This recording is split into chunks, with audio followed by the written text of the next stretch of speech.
বরাবর পার্শ্ব চরিত্রে অভিনয় করলেও অভিনেত্রী মল্লিকা মজুমদার টেলিভিশনের অতি পরিচিত মুখ।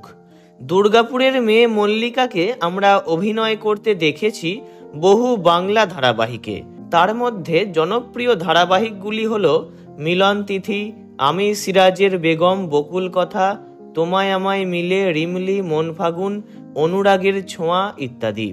মা, কাকিমা, শাশুড়ি ইত্যাদি বয়োজ্যেষ্ঠ ভূমিকাতেই তাকে দেখা যায়। সাইড রোলে কাজ করেও সকলের নজর কেড়েছেন তিনি।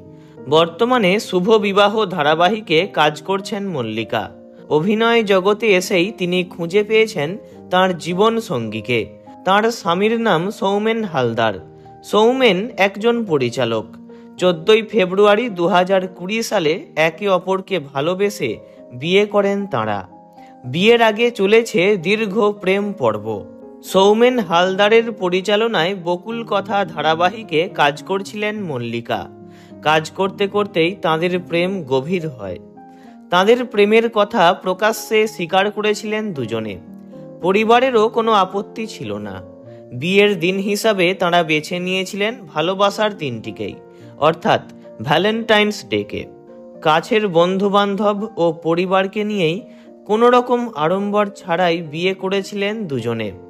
বর্তমানে সুখী দাম্পত্য জীবন অতিবাহিত করছেন তাঁরা। ভিডিওটি এই পর্যন্তই।